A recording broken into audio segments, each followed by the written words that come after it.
Yeah. Hi, hello everyone. This is Shanmugaraj. Welcome to AgileBizLeaders. It is an initiative to build a global knowledge sharing platform in the domains of leadership, agile, and project management. We are discussing about recent leadership developments. We are talking about recent trends in agile and project management. You can help me in this initiative by subscribing to Agile Biz Leaders and then sharing my videos to our friends, right, who are in these domains, right? So having said that, let us get into today's video. Currently, we are discussing some of the leadership ideas from ideas or thoughts from MIT Sloan School of Management. Today's topic is 7 lessons from the early days of Gen AI. So this particular article has been published this week in MIT Sloan. Why does that matter? Yeah, a McKinsey expert shares insights on what it takes to turn generative AI's promise into a tangible business value. Right, so that's very important, right? So there are several lessons to learn from early implementation of generative AI, according to Amer Bag, a senior partner at McKinsey and a global co-leader of McKinsey Technology. He was speaking at a recent MIT Sloan CIO symposium that generative AI presents an opportunity to transform and reimagine the business, and the technology functions in ways that that weren't possible before, right? So at the same time, so there were some key issues need to be resolved for it to deliver value beyond early chatbot and content generation use cases.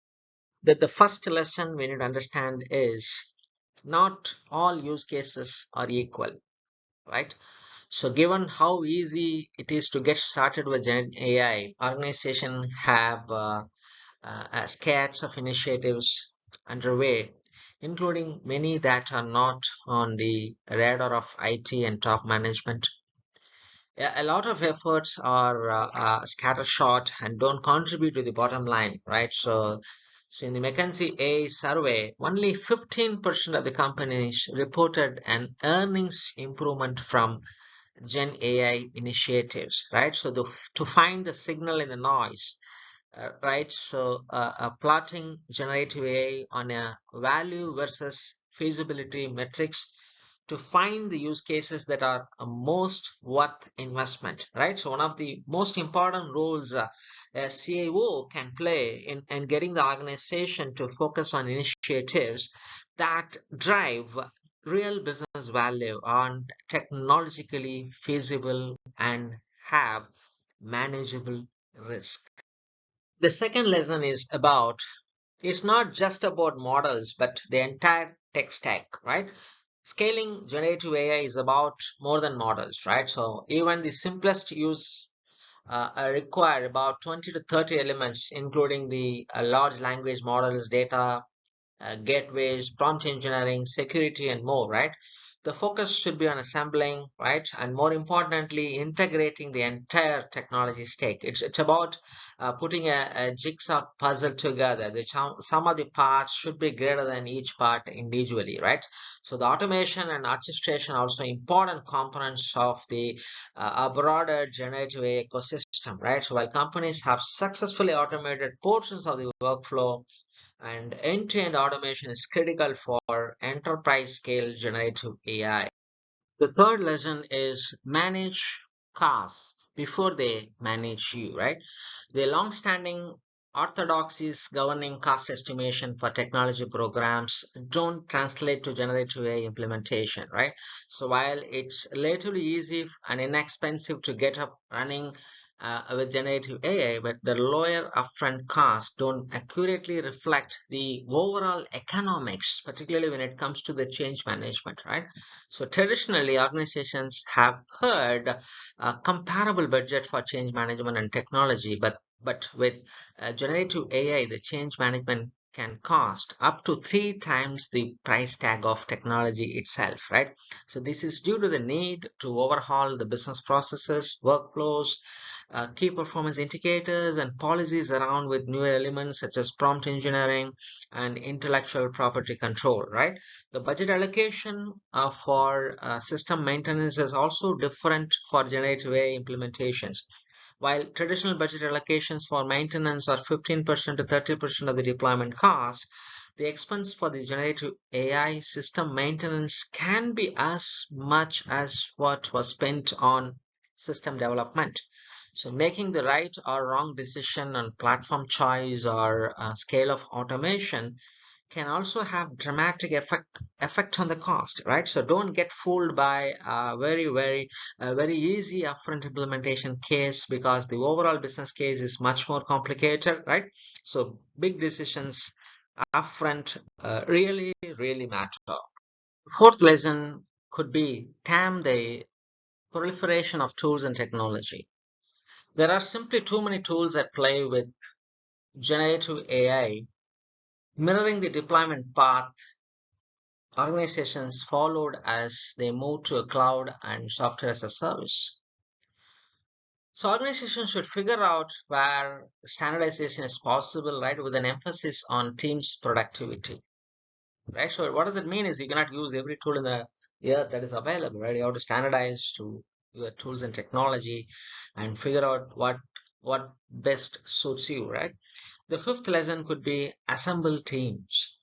Organizations should focus on building teams with an eye towards delivering value, right? Often generative AI and AI efforts remain relegated to skunkworks initiatives driven by a few talented people, right? So to get it right, organizations need to structure work around product oriented parts and integrated teams with a commitment of building platforms, right? So visibility from top management is just as important to ensure that the product and the platform teams, product and platform teams are organized, focused, and working at a sustainable pace. The sixth lesson could be get the right data, not perfect data, right? So data is a daunting challenge for most organizations, and it can be an impediment to generative AI projects, right? Focusing on the data domains that can be applied to multiple use cases is a good way to address the problem and get started, right? So that usually ends up in being 3 or 4 domains that can be applied to high priority business changes, resulting in delivery of something that actually gets to production and scale. The seventh lesson is reuse it or lose it, right? So there is so much happening with GenAI that formulating reuse strategies for models, prompts, data, and use cases that is crucial to accelerating time to delivery. So keeping business users happy and ultimately delivering sustainable impact, right? The payoff for addressing these seven hard truths, it's unparalleled growth and innovation opportunities. So our the research says that the value of generative AI is as much as 4.4 trillion in economic impact. So there is a value to doing it well, doing it quickly, but making sure you are doing it safely and at scale. Right. So with this, we come to the conclusion of this video. We talked about 7 important lessons that we learned from GenAI implementations, like going for reusable components, going for right data, not for perfect data, right? Going for using a correct cost components, considering the change management factors. So we have talked about similar seven lessons from this article, right? I hope you guys like this kind of videos that helps you to become a better leader, right? So these things definitely will help you in your strategic decisions when you build GenAI projects in your organizations, right? So tell me, put your comments that what are the different learnings you had when you are implementing AI projects in your company, right? It will be beneficial to the users or subscribers of this channel to walk through or discuss through it actually, right? So with that, I'm signing off. See you in next video.